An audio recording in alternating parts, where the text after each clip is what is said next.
inside the New York City apartment of John F. Kennedy Jr.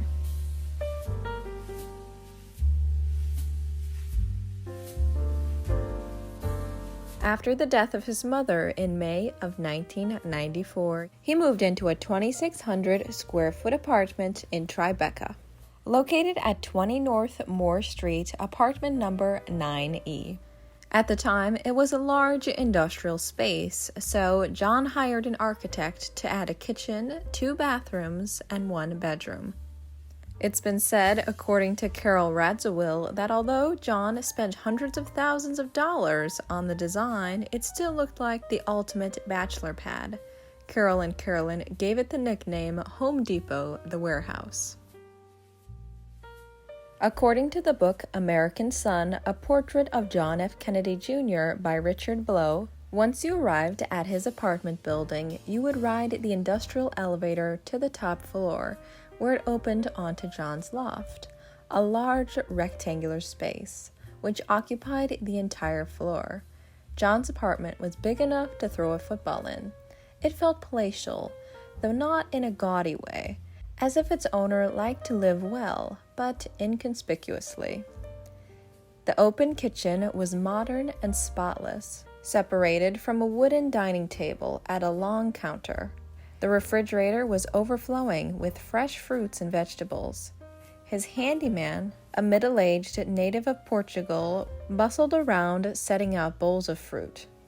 John was a gracious host, making sure to spend a few minutes chatting with each of his guests. He had majored in American history at Brown, and his bookshelves were crammed with history, biography, and the new journalism of the 60s and 70s works by Hunter Thompson and Norman Mailer. But there was nothing about the Kennedys. In front of the apartment lay a pile of athletic equipment: bikes, rollerblades, frisbees. Of his artwork, one photograph stood out, a stark black and white image, probably from the 40s or the 50s, of African-American convicts in the Deep South. They were dancing in a dusty prison courtyard.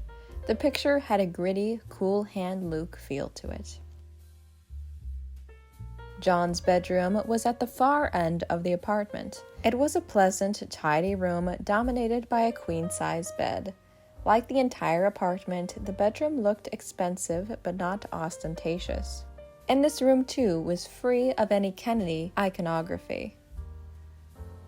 There were no busts of his father or portraits of his mother, no plaques or commemorations or trophies. Nothing to suggest that the occupant of this apartment was anyone other than an affluent young man with excellent taste. In the book America's Reluctant Prince by Stephen M. Gillen, he states, "It would be my first time at John's Tribeca apartment. I walked down a busy street, populated with countless bars and restaurants, onto a dark side street with only one dimly lit street lamp. Why would John live here, I thought, as I scanned a neighborhood full of odd, abandoned warehouses. His building looked like an outdated industrial factory. I approached the front door, which John opened with a key. We entered a small, nondescript lobby with linoleum floors. No doorman, no security. He used another key to call the elevator. John's apartment was at the top floor of a 9-story building. The apartment was dark, so I didn't get to see much other than some mismatched furniture. Somehow, I had imagined John living in a fancy high-rise with a doorman and dramatic floor-to-ceiling windows. But John was always the rustic type.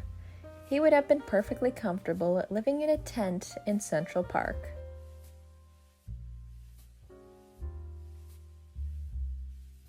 In 1990, John met Carolyn Bessette, a personal stylist catering to celebrity clients at the Calvin Klein store in Manhattan. Carolyn had told model Michael Bergen, her boyfriend at the time, that she had originally been introduced to John at a charity event, and afterwards John visited the Calvin Klein store to purchase 3 suits, and Carolyn served as his stylist. Although Carolyn admitted to Bergen that she knew John, she downplayed any hint of romance, telling him that she had been underimpressed. But in reality, their first encounter led to a brief romance. They dated on and off until they got married in 1996. Once they were married, they assumed that the paparazzi would lose interest in them, taking only a few pictures before leaving them alone. But precisely the opposite ended up happening.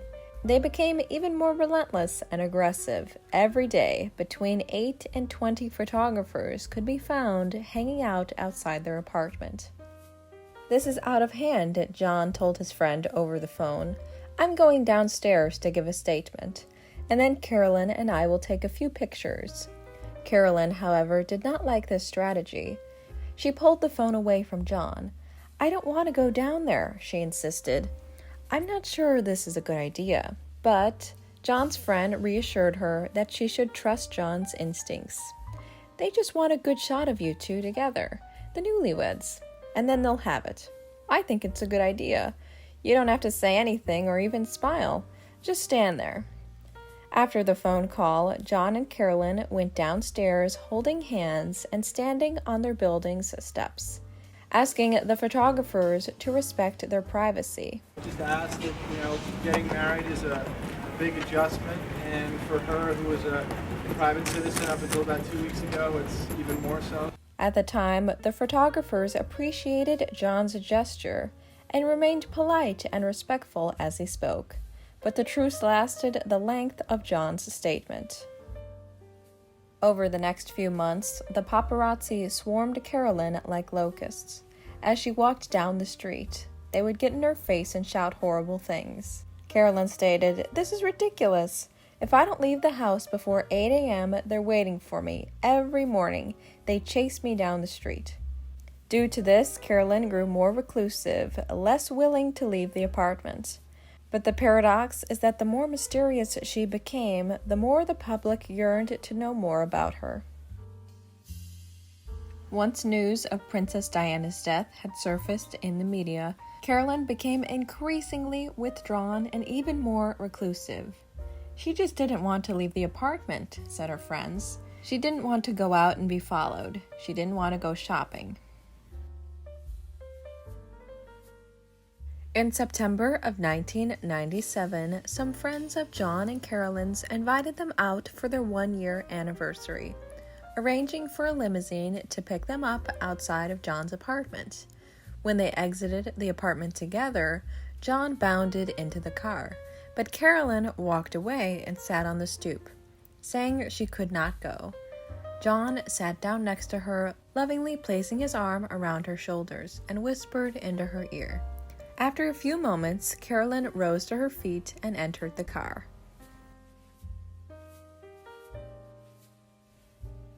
John loved to exercise and play sports, whether it be touch football in the park or kayaking on the Hudson. But none of these activities interested Carolyn. Most nights she was content to stay home with their dog, Friday, and their cat, Ruby. But she used to be a fixture on the New York party scene, but now she was afraid to leave the apartment. One time, John remarked, "I just can't come home and talk about the cat and the dog all evening." On a few occasions, John came home to spend an early and quiet evening with his wife, only to find her spread out on the sofa with a handful of pals, many of whom had keys to the apartment, so they could come and go as they pleased. They both desired to find a second home closer than their place on Martha's Vineyard. If they were to have a family in the future, Carolyn did not want to raise a child in New York City. She stated, "If I'm going to have a kid at some point, I'm not going to walk around by myself in the streets of New York City with a stroller with every psycho in the world." She said, "They barely let me even cross the street now." Ideally, they wanted a home base from which they could commute. They searched as far north as Columbia Country, near Albany, because of its plentiful rivers and lakes. They also scouted out properties At the historic Snowden Landing, a secluded town of about 100 homes that sat along the Hudson River, in the hamlet of Orangetown, New York. But they never were able to find a place they could agree on. But all their foreseeable plans came to a halt when on July 16, 1999, their plane went down over the coast of Martha's Vineyard. In 2006, their apartment was listed for sale. After a few renovations had been done, the apartment now boasted 3 bedrooms, 2 bathrooms, a total of 7 rooms, 2,700 square feet at $1,555 per square foot, with a maintenance cost of $1,700. They stated that it was a commanding yet embracing loft, with graceful barrel-vaulted ceilings whose height lifts to 14 feet. The skylights increase the vitality of the space, and engaging north, south, east, and west views from huge tilt-and-turn classic windows. There is a high-end kitchen with a sub-zero refrigerator and custom cabinets, along with 2 full baths. The amenities included an elevator, loft, and pets being allowed. Thank you so much for watching Cultured Elegance. I hope you enjoyed this exclusive sneak peek into the apartment and lives of John F. Kennedy Jr. and Carolyn Bessette Kennedy.